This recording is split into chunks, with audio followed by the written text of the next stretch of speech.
Heroes come in all shapes and sizes and can be found in the most unexpected places. They can even have a tail, but all heroes are admired for making a difference in someone's life.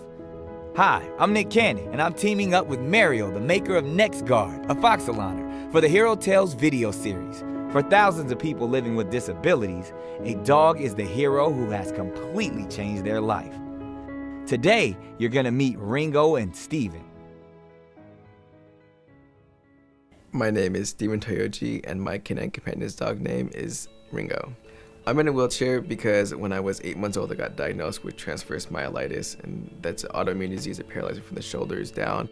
My daily life is pretty busy. It usually starts early in the morning with a little walk with Ringo around the park, and he usually pulls me around that. And then I'll go and do my own workout. I'm training right now for the 2016 Paralympics in Rio. My proudest personal moment was being able to represent the U.S. at the 2008 Beijing Paralympics. It was just a really great moment for me and my family. They were all out there, my mom and dad and my sister and brother. And just to be able to go into a stadium full of 90,000 people cheering us on and have my family there to witness it was amazing. My wife, Lily, I met her when I was going to school at the University of Arizona. She kind of just came up and tapped me on the shoulder, and she introduced herself, and we kind of hit it off from there. Steven is a very positive, warm, energetic soul. He has a great disposition and genuinely happy. I believe that every situation, no matter how dire it may look, there's always a little bit of positive that you can pull out of that, and I like to help spread that with other people as well. The first time I met Ringo, I knew that I was in for it because he was the first one that I worked with, and I had him go into a down command. So he laid down and then he rolled over on his back and he was just hamming it up. And I kind of fell in love right from that moment, but I knew that it was going to be a lot of fun together. Ringo's definitely made a lot of things easier for me. Just getting around the city is a lot easier, especially as a wheelchair user. Going up and down the hills of San Francisco is no easy task, but having him able to kind of lean on and to help pull me up those hills is very helpful. Ringo's been a great addition to the family. Steven's very busy between training, traveling, and going to and from work. And Ringo has helped ease that transition. It's important to control fleas and ticks on Ringo. We want him to be around as long as possible, not just as a working dog, but also as a part of our family.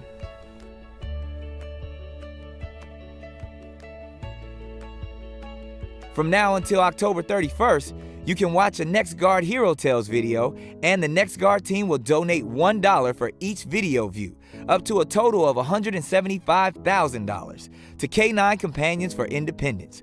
Watch the Hero Tales video series at herotales.com.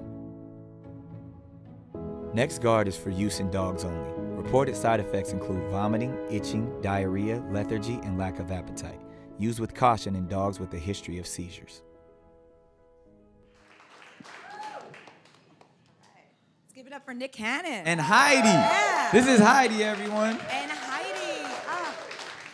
Well, we love to have Heidi on the stage. I'm a huge dog lover. I know you're a huge dog lover. Yes. But this is not just any ordinary dog we have here, right, Nick? No, this is an amazing dog. It's a dog from K9 Companions, and it's an assistance dog from, obviously, what you guys just saw in the Hero Tales video.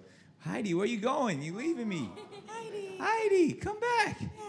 Happy to see all of the excited, people. yeah. But yeah, I mean, and obviously Hero Tales is an amazing organization. It's a nonprofit that provides assistance dogs, you know, with no charge. And I believe these videos here with Hero Tales are really cool because each view, it's $1 that NextGuard will donate up to $175,000, so the K9 Companions can continue to do what they do with their nonprofit organization. So That's great. So how can people get involved? I mean, the easiest thing is go to herotales.com and watch these videos because, like I said, each view is worth $1. So that's the exciting part. And then once you go to herotales.com, you can learn so much more about K9 Companions and, you know, the people that they help and are heroes for with the disabilities and stuff. So we're just really trying to raise the awareness and you know, with the great partners from NextGuard, it's just, I think that effort in itself just to put the content out there, and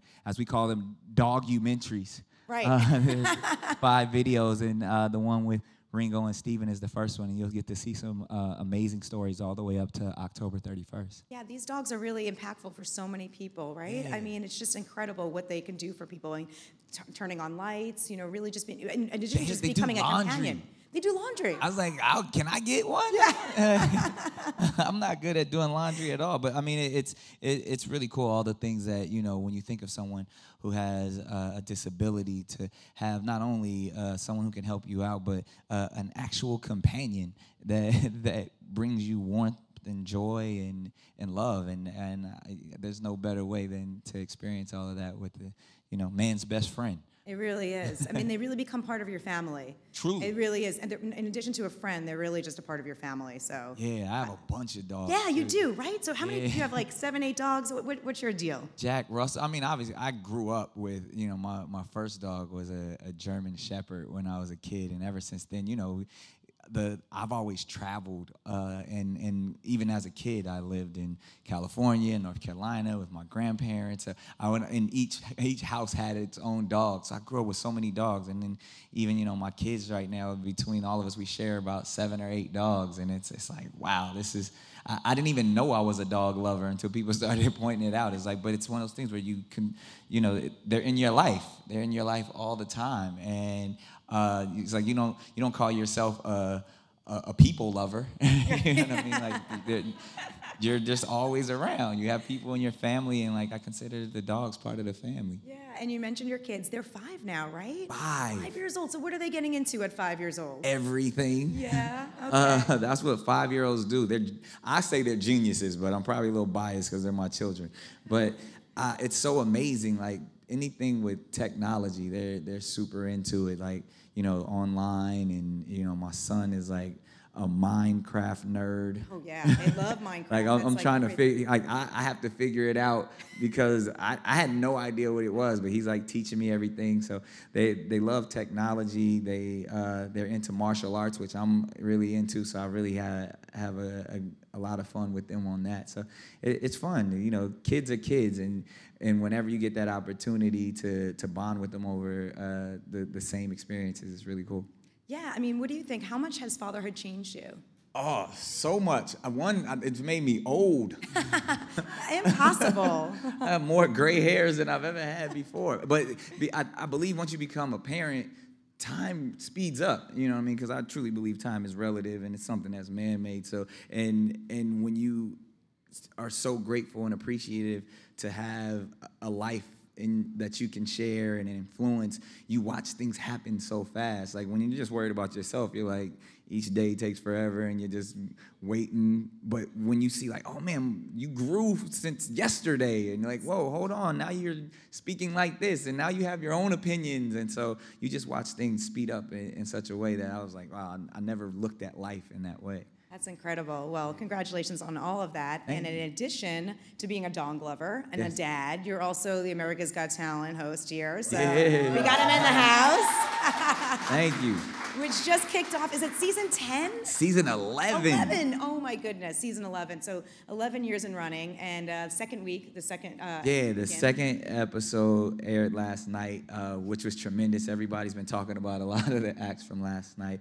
Had a young girl who's a singer-songwriter who got the golden buzzer from Howie. She was amazing. And then one of my favorite acts from last night was an 82-year-old heavy metal singer. Love it. Which, like, it's always, the show is about the element of surprise and what you don't expect. And nobody expected this, like, retired dude. I think he worked on one of the space shuttles or something. He was like the oldest dude you would ever imagine. He came out like, the bodies hit the floor. And like, yo, where did that come from? And it was a lot of fun. So we're having so much fun with Simon and all the other judges. Yeah, I love your commentary on the side of the stage. It's the best, right? You know what? I'm on the side of the stage making the comments that I would make if I was sitting at home watching it. And I think that's why people relate to it so well, because I'm just being me. And like when something crazy happens, I acknowledge it. When something nasty happens, I cringe. Like and we just have a lot of fun with it. That's cool. So how has Simon changed the dynamic? I mean, he's awesome. Simon is awesome. He's a pro. I mean, it's almost like, I always say he's the Michael Jordan of this. And when Mike comes back to play for the team he owns, it's really where Simon is just sitting there, and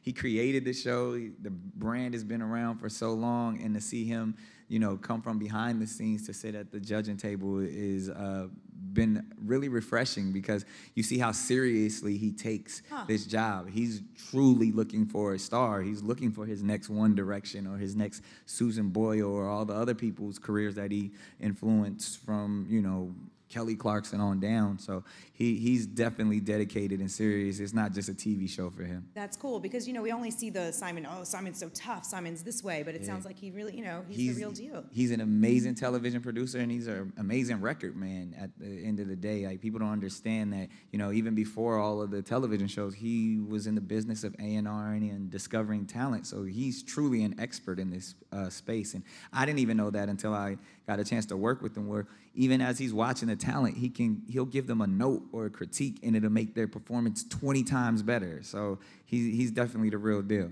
We've seen a lot of, reality television, competitions come and go. We just saw the end of American Idol, another Cowell situation. Yeah. What do you think it is about America's Got Talent that people keep tuning in year after year? I believe people love family entertainment. And when you can turn on a television and forget about all the hardships of the world and sit there with your mom, your grandparents, your kids, and all enjoy it together, and you watch everyday Americans reach their dreams, there's nothing better than that on television. Yeah. So who are you rooting for this year? What kind of act would you like to see take the prize? There's so many. They have so many remarkable stories and amazing talent. But what we've seen, and it's even kind of overflowed onto other shows on television, is these amazingly talented kids. Yes. Like kids are just taking over from last night's episode to, we have kid comedians. Last week we had like a 6-year-old stand-up comic that rocked it, that started the show off. And like I said, you're starting to see it branch off into other shows where it's the kid version of this, or the amazingly talented kids that do this. So I feel like America's Got Talent has kind of been the birthplace for a lot of that, and people get a chance to meet these kids for the first time, and then they go on to do really cool things. So that I'm rooting for all the kids this season. All right, go kids. Yeah. AGT isn't the only show you have going on. Yes. We're also seeing Wild and Out coming back again, Yeah. right? What's the we got a lot of Wild and Out fans in the crowd. Thank you. Yeah, this is, we're over 100 episodes of Wild 'N Out, and it's crazy because when I created this show, it was just something I was doing in the back of a comedy club, and I wanted to give my unemployed comedian friends a job. And, it's funny, like a lot of those guys who were just starting out or, trying to find their way are like superstars now and have established their own career. So I'm really proud when I get to see a lot of these rappers as well as comedians that, over 10 years ago were just starting out, and they've all have their own careers, and they come back to the show, and it kind of feels like it's like my own Rat Pack vibe, you know what I mean, where nothing's off limits. We talk about it, and they make fun of me, I make fun of them. We invite so many other artists who just have so much fun, and the brand is just transcended. Like, people are telling me they're doing Wild 'N Out parties, and we went on a college tour, the Wild 'N Out tour, and all of the kids, there's like improv groups that are inspired by the show. And we had a show in London last week where we took the tour, and it's like they knew everything and all the games we play. So to see that the brand has transcended and is global now, and we're documenting it you'll see it on June 28th on MTV2, and then the new season kicks off on MTV in August. I understand you have a lot of cool guest stars for the new season. Ooh, yeah, it's a lot of hard hitting rap battling going on. We got everybody from Iggy Azalea to Tiger to some special guests like Scott Disick. We even get Jocelyn and Stevie J. So you have to some of your favorite athletes. It's really cool to see how you see a lot of these shows but this is a unique show to where people are totally different on this show. They're so vulnerable, but at the same time, they don't take themselves seriously. So you get to see a different side of all your favorite celebrities. I love it. Well, we can't wait for that. Yeah, Speaking of rap battles, what's this Eminem I'm rap trying to battle? get him to come on Wildin' Out. Wouldn't that be amazing? Like the crowd wants it too. I'm a huge Eminem fan, and it's funny, like, whatever, you know, our history has been or whatever, I've always said he's one of the best rappers and the greatest rappers to do it. And if I got to humiliate myself to get him on the show, I mean, I feel like my freestyle skills are up to par, but obviously I'm no B-Rabbit. It's not 8 Mile, but I think ultimately we're doing a huge Wildin' Out event for the BET Experience on June 25th, and you're gonna see some of your favorite battle rap MCs kind of go at each other. And I was like, well, hey, I need somebody to battle, and I was like, yo, I'll put $100,000 up of my own money to donate to whoever my opponent's charity is. I want to donate mine to the St. Mary's Children's Hospital. So I was like, hey, let's do it. We'll do it for, the kids. And whoever it is. That's what I told Eminem, Jay-Z, 50 Cent, whoever. All the guys with a lot of money. Let's battle rap for the kids. Here at AOL Build, we'll make it happen. Exactly. Listen, You heard. Tweet it out, get it out there. Get it going. Well, let's see. Well, maybe it will happen. Hey, I hope love so. To see that go down. And it's going to be a great event regardless, but I think it's just, I think people love the Wildin' Out show so much, and to see it actually, it's starting to become live, and we're doing a tour, and people can come see what we do, and it's an interactive improv show in itself. So I think, the fans want to see it. So we're going to make it happen for y'all. That's what it's all about. Yeah. Well, in addition to all of this, you're also you're a producer behind the scenes. You're also an entrepreneur. Thank you. You're heading up something with Radio Shack. Yeah. And, tell me what you have going on in that realm, too. I always call myself an entrepreneur. Yeah. But it's really cool because, I'm blessed enough to wake up each day, and my job is to be creative in every aspect. So not just in content, but also in, consumer products. And, as the chief creative officer for Radio Shack, we're doing so many cool things. I have an affinity for the brand because I grew up, it was in my neighborhood, in the hood, and that was the place where I got my first microphone, my first DJ mixer, my first keyboard. And I want people to really understand that, for the doers and the makers and all the young people who are those millennials who do it themselves, that's what this generation is all about. Radio Shack is kind of there. So I'm just kind of bringing the idea, we have some amazing headphones that we've launched that is doing tremendous business, and now we're getting into like DJ equipment and every STEM education things that are actually, allowing students to grow in the fields that they wish. And we're doing. I have the #1 toy selling this summer called rocket copters, the incredible rocket copters, which are really cool. It's going to be great for like 4th of July, the safest way to do fireworks without, any trouble and stuff. So that's taking off all over the place. So I'm branching off into the toy space, into the tech space, and it's been really cool because I never dreamed that I would be able to, think up something and create a product and be able to put it out in the marketplace. So I see it as a blessing. So what drives you every day? I mean, you're so motivated, really. I mean, what makes you, you have so much energy? Yeah, my ADD.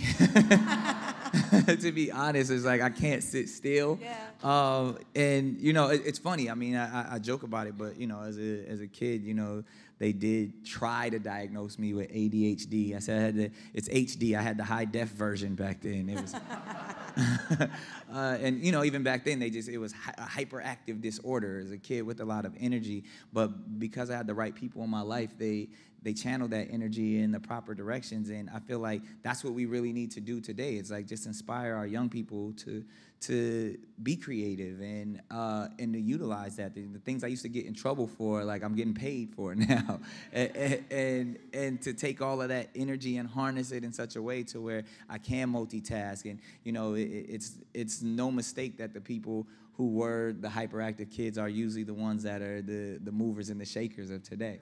Wow. So take me back. We talked a little bit about Radio Shack and everything. Take me back to, your first break or that first moment when you're like, okay, this is what I'm making this. I'm going to be the entertainer. Yeah. I would say, I started off in the church. And yeah, my father was I always say a traveling minister or an evangelist, to where he had his own televangelist public access show. And I was with my dad. I was like the opening act for the Preacher Man. And not only did I learn the skills from watching him, command a crowd, and I was like, I could never be a preacher because I do too much sinning, but but just that ability to kind of make people smile and make people laugh. So I started off doing stand-up comedy at a very early age as a preteen, and that kind of just turned into so many things. When you're a stand-up comic, you got to be a writer. And so I started writing in material and scripts and stuff while I was even still in high school. It's funny, I tell people I was getting D's in my language arts class, but I was employed as a staff writer at the age of 17. So I learned the craft and fell in love with writing. And everything from, my music to my poetry to writing scripts to creating television shows and films, it's truly my passion. So that's where it all started for me, from comedy as well as, writing everything. I think I wrote my first song and first poem when I was like 8 years old. So I think that's kind of what I was put on the planet to do.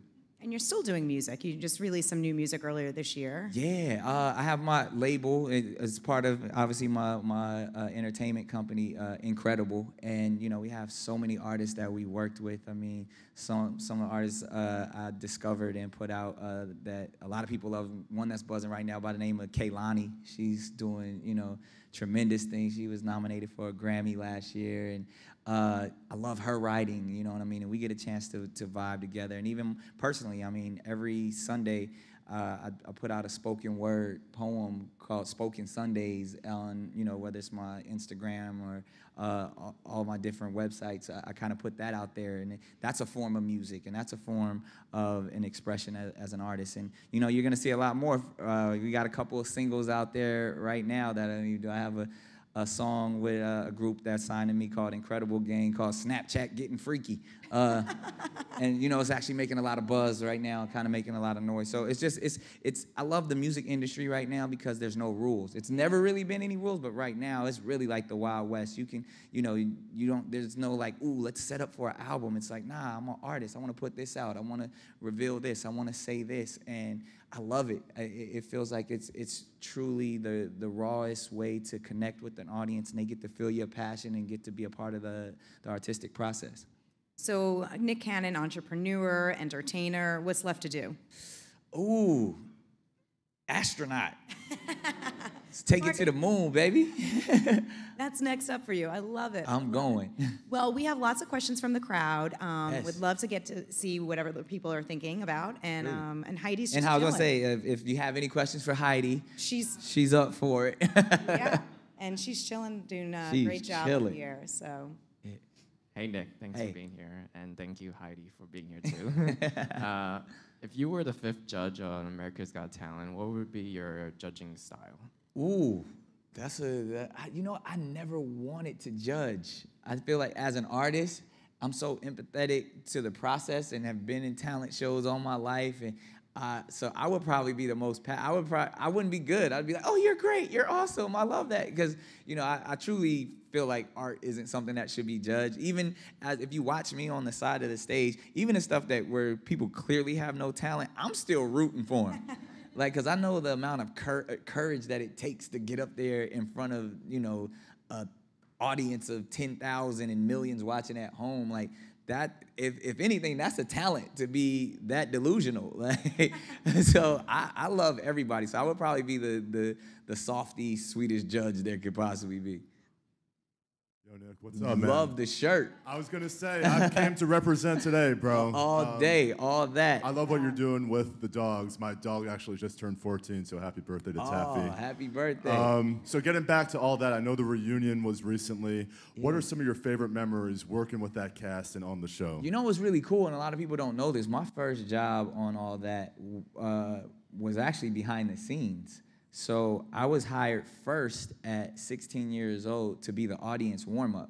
So I was the guy, like, while all the kids were, rehearsing and getting, the staging and everything proper, I was entertaining the studio audience. So I was running up and down the aisles, telling jokes, rapping, just, for 4 hours every day.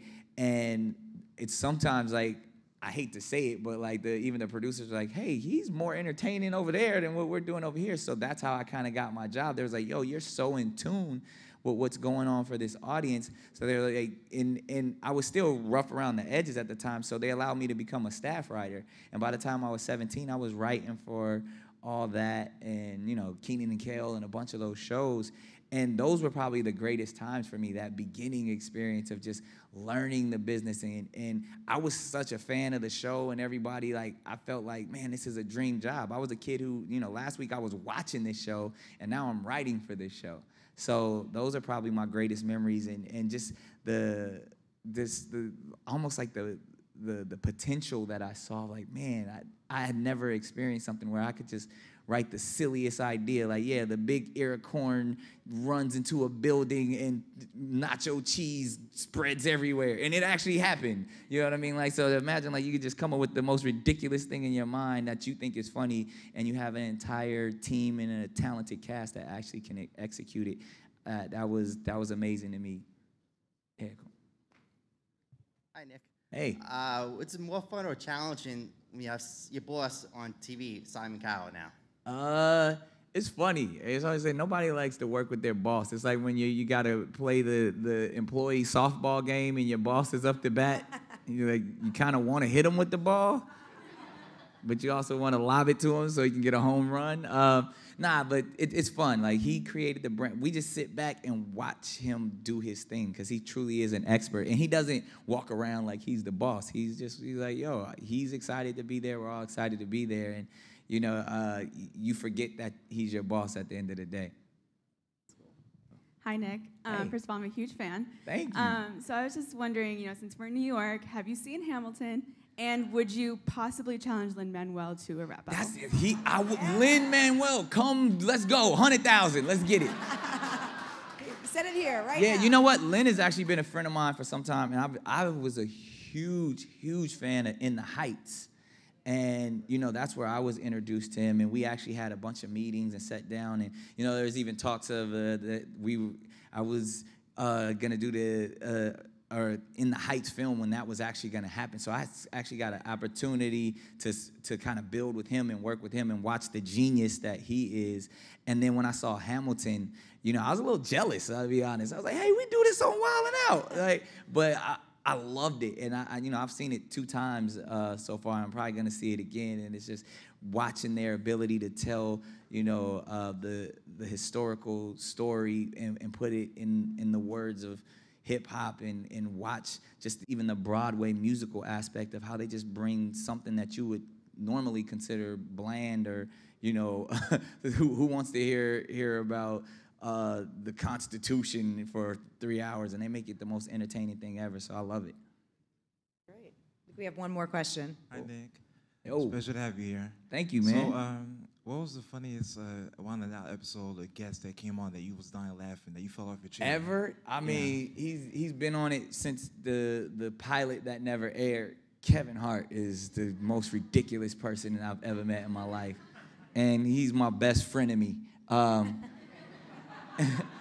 And we've grown up together in this business, and we kind of go for each other in a way that only best friends can. So when he comes on the show, he's allowed to say things that other people can't. I can say things about him, and I mean, as we all know, he's one of the funniest people in the world. And I know so many people, but I always tell people the 2 funniest people I've ever met in my life are Kevin Hart and Kenan Thompson. And it's like just those 2 guys, just everything that comes out of their mouth, the way they carry themselves, you're always laughing. And it's from every episode where we brought a car seat out and put Kevin in it on Wild 'N Out, and he had no idea we were gonna do it, to where he snuck Fabulous out there to battle rap against me. Like, it's all, we always have like these secrets, like, I'm gonna get him this time, and it's truly friends having fun. All right. Well, thank you all for your wonderful questions. Thanks. Yeah. And Heidi, we gotta Nick. go. Heidi fell asleep. I was gonna say, I want to be able to do that. Yeah, next interview. Yeah. Not this one. Well, thank you so much, Nick, for your great answers. Your Thank you guys so much. And for supporting such a great cause. Thank you. Yeah. Hero Tales.